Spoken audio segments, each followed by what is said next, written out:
Bien, en primer lugar vamos a hablar de la caracterización del mercado, dando los principales datos sobre todo de macroeconómicos. Y podemos decir que Brasil, en primer lugar, en cuanto a superficie, estamos hablando de uno de los países más grandes de Latinoamérica. De hecho, supone la mitad de la superficie de Latinoamérica. Para que nos hagamos una idea, es 2 veces Europa. Y también para que nos hagamos una idea, estamos hablando que son 17 España. Es decir, que esto nos pone en primer lugar, ¿no? Nos pone de relieve que estamos hablando prácticamente de un continente. Sí es verdad que de esa gran superficie ahí están viviendo 200 millones de personas, los últimos datos son de 210 millones de personas, por lo que la densidad de población es más baja de lo que nos podemos encontrar en países como China o incluso como España. La población se concentra sobre todo en el sudeste, capitales como Sao Paulo, Río de Janeiro o incluso Brasilia, que fue fundada en 1960, y podemos así ver un poquito dónde está concentrada la población, incluso también para la estrategia, ¿no?, que vamos buscando. Políticamente, bueno, el país actualmente, ya sabéis, lleva desde 2018 con un nuevo presidente, y políticamente se vive en un periodo de inestabilidad que incluso estamos hablando que son de los niveles de confianza más bajos que tiene un gobierno de Brasil desde los últimos años.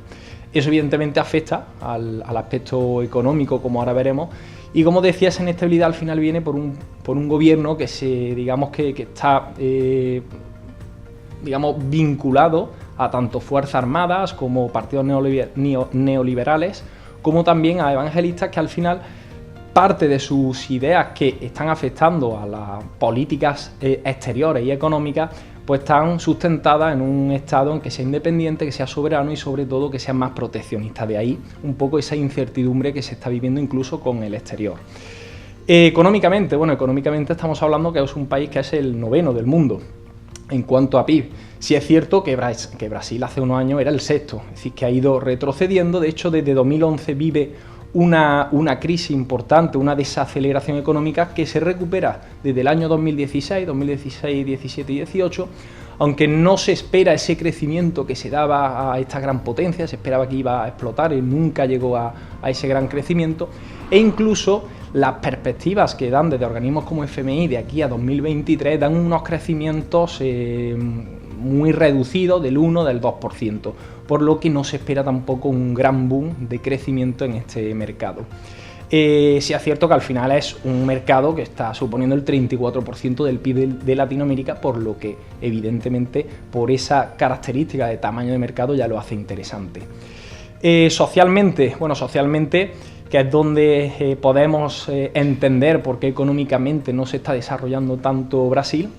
Socialmente nos encontramos con uno de los países con mayor desigualdad del mundo. Solamente el índice de Gini marca una posición muy baja porque no están todavía solventando esas desigualdades.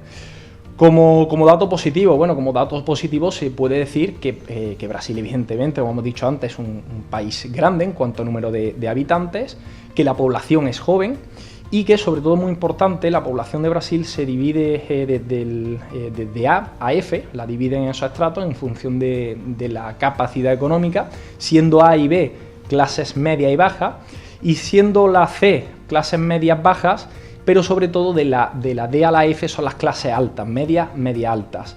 Entendemos que sobre todo las estrategias económicas y estas clasificaciones vienen muy bien para la segmentación de mercado, hay aspectos que recomendamos siempre a las empresas.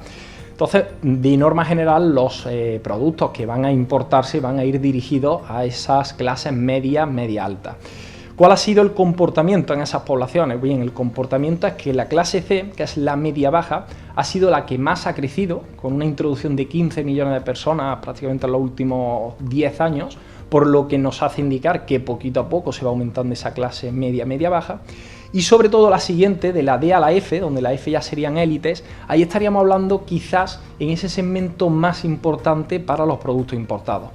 Ese segmento está suponiendo el 20% a día de hoy de la población, estamos hablando de 42 millones de habitantes. Es decir, que las conclusiones que podemos sacar es que evidentemente estamos en un país grande de 200 millones de habitantes, pero que a la hora de hacer esa segmentación nos vemos un nicho reducido o importante de 42 millones de habitantes que pudiera ser España.